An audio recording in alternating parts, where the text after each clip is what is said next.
Hey there. Hope all is well with you and yours. Wanted to get your feedback, opinion, if you'd be so kind, on this plugin we're developing. Essentially, it's going to be a plugin for platforms such as Figma, Adobe XD, and Sketch. And essentially, it focuses on taking a content index, regardless of what kind of project it is, whether it's a website or a web app or mobile app, etc. Typically, they will all start with some kind of information hierarchy on the sections, pages, etc. for those kinds of projects. And what, in my experience anyway, typically happens is someone will, usually an information architect or content creator, even in the agency world, sometimes copywriters take a stab at this because, well, regardless of what the project is, and let's say a website, for example, they want to make it compelling on brand, on message, etc. And also want to make it strategic in terms of what do they see first, second, and third. And this is the typical way. In this case, this is Microsoft Word.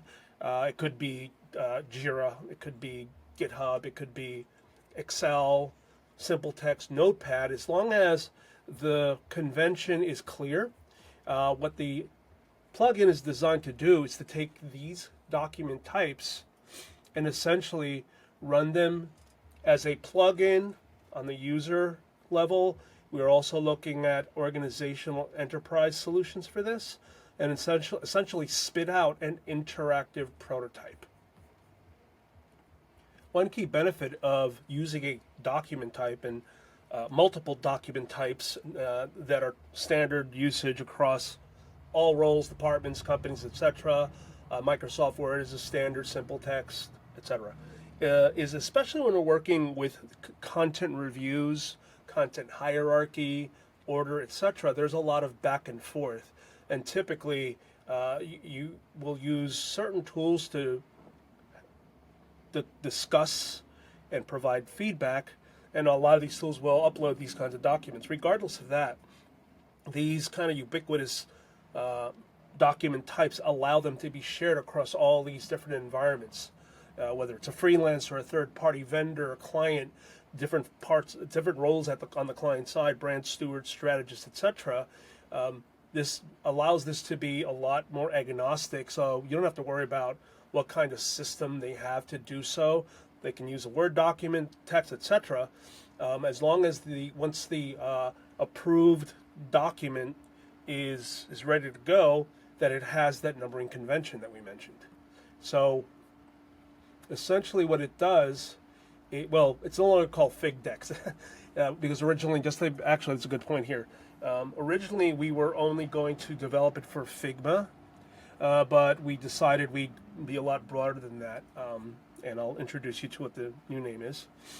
And as I mentioned, essentially it will take a document, and within any of these applications that will allow you the same ability to choose a device type, and once you hit submit or run, what have you, it spits out not only all of the frames that come from that index, but gives them the corresponding numbering and name, as well as a visual hierarchy as determined by the indentation and the numerical order.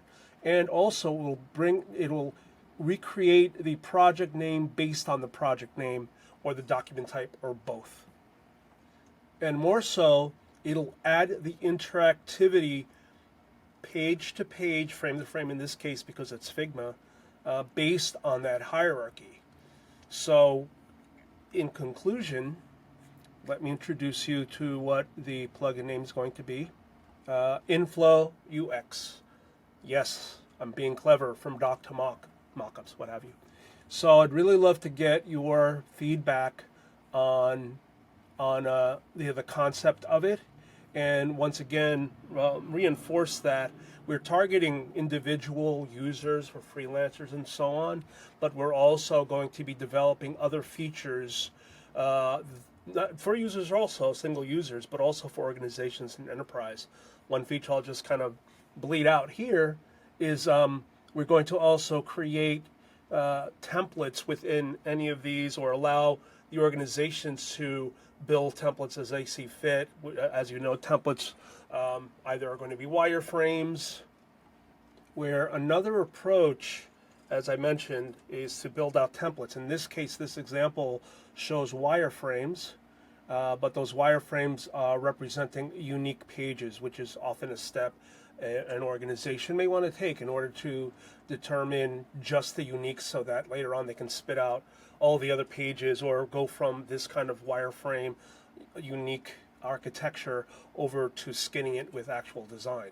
In either event, in the future iterations of InFlo-UX, we're going to be creating functions that allow the ability to ingest whether it is a wireframe unique page template or a designed unique page template or even a full-on site template, which some people actually do, some organizations, users do, when they want to really get down to a fully functional prototype. That's usually not the case always, but sometimes it is. In any event, I'd love to get your feedback. Oh, one thing I need to mention is the first output that we will do for these environments, starting with Figma, it'll be free. And there'll be some limitations to it, but at the very least, you'll be able to engage in this type of activity free, unlimited pages. Thank you for your time. I really look forward to hearing back from you, and hopefully this is exciting to you as it is to me.